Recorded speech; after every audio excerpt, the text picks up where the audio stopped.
आपल्या CRPCच्या module number 6मध्ये आपण वेगवेगळे भाग पाहिलेले आहेत. आता प्रिझम्पशन ऑफ इनोसन्स पाहणार आहोत.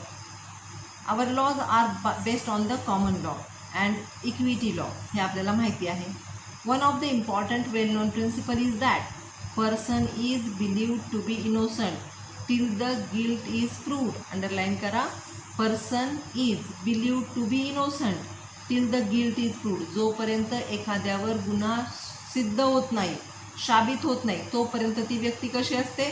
निष्पाप असते, इनोसंट असते. हे आपला प्रिन्सिपल आहे. This principle is called as the presumption of innocence. याच्यावर तुम्हाला शॉर्ट नोट येते. In other words, accused is entitled to take advantage of reasonable doubt in respect of his crime. इथे accused काय करणार? रिजनेबल डाऊट जो आहे त्याचा फायदा accused मिळतो. पहा, म्हणून काय म्हणतात, beyond the reasonable doubt prove व्हायला पाहिजे प्रत्येक गोष्ट. म्हणजे तिथं कुठे तसूभर पण जागा नाही राहिली पाहिजे की तिथं शंका घेतली जाऊ शकते. So here in respect of his crime, this principle is being seen in countries where executorial system is prevalent. म्हणजे जिथं कार्यकारी पद्धत चाललेली असते, याची ज्या ठिकाणी कार्यकारी पद्धत चाललेली असते त्या ठिकाणी हे अशा पद्धतीचं चालतं की त्याने तिथं प्रिझम्पशन ऑफ इनोसन्सची कन्सेप्ट आहे. Okay. In several European countries the inquisitorial principle or the principle based on inquiry is not being followed. बरेच ह्याच्यामध्ये हे प्रिन्सिपल लागू नसतं, प्रिझम्पशन ऑफ इनोसन्स नसतं, इन्क्वायरीवर काही डिपेंड नसतं. Okay. So here in several European countries inquisitorial principle or the principle based on inquiry is not being followed, but contrary to the Indian law in several countries, accused is considered to be an offender till he is proved to be innocent. पहा, आपल्याकडे काय आहे? अपराधी आहे. जोपर्यंत त्याचा आरोप सिद्ध होत नाही तोपर्यंत तो काय कन्फर्म केला जातो? काय बोललं जातं त्याला? तो इनोसंट आहे. पण याच्या विरुद्ध जाऊन बऱ्याच युरोपियन कंट्रीजमध्ये, बऱ्याच देशामध्ये तोपर्यंत त्याला गुन्हेगारच समजलं जातं जोपर्यंत त्याचं इनोसन्स सिद्ध होत नाही. Okay. So to be an offender कधीपर्यंत?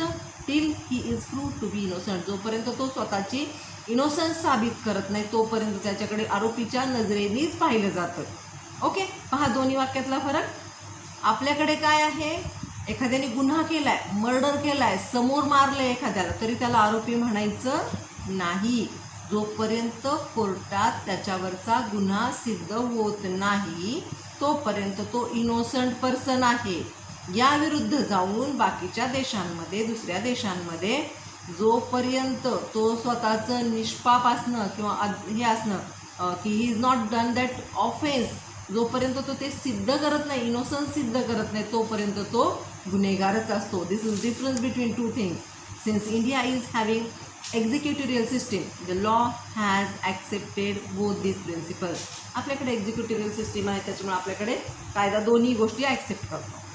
Under this provisions magistrate remains neutral. Magistrate कसा असतो? न्यूट्रल असतो. And helps accused instead of the complaint. आणि तो अक्यूजला helps accused instead of a complaint. तो कंप्लेंट पाहून अक्यूजला सांगत असतो. This means even if accused is not aware of his legal right, जरी अक्यूजला स्वतःचे लिगल राईट माहीत नसतील तरी he get necessary help from the court and the court ensures that accused are not denied their rights. पहा किती हक्काचा विचार करतो आपण. एखाद्या आरोपीला जर त्याचे स्वतःचे हक्क माहीत नसतील तर कोर्टातर्फे, मॅजिस्ट्रेटतर्फे त्याला त्याच्या हक्कांची जाणीव करून दिली जाते. हक्कांची आहे, नॉट कर्तव्यांची. ओके. सो त्याला राईट्स डिनाय करता येत नाहीत. Complaints rights. Complaint in criminal cases is represented by the state. Complaint कोण represent करतं? The state करतं. And that helps in the process of finding out the truth. पहा, एखाद्याने murder केलं तर त्याच्या नावाने गुन्हा जाहीर केला जात नाही, स्टेटच्या विरुद्ध हा गुन्हा दाखल होतो. हे आपण पाहिलेलंच आहे. So however it is not duty of the complainant to ensure that accused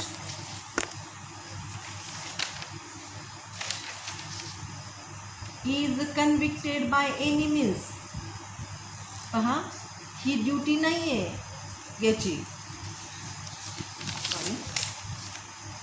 कंप्लेनंटची duty नाही, it is not duty of the complainant, इथं कंप्लेनंटची ड्युटी नाही to ensure that accuse is convicted by any means, त्याची duty नाही आहे की अक्यूजला तिथं कुठल्याही प्रकारे शिक्षा झालीच पाहिजे.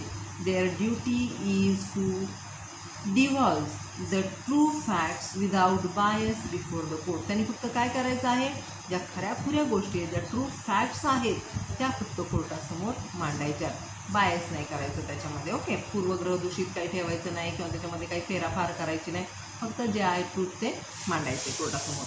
In many cases Supreme Court continued that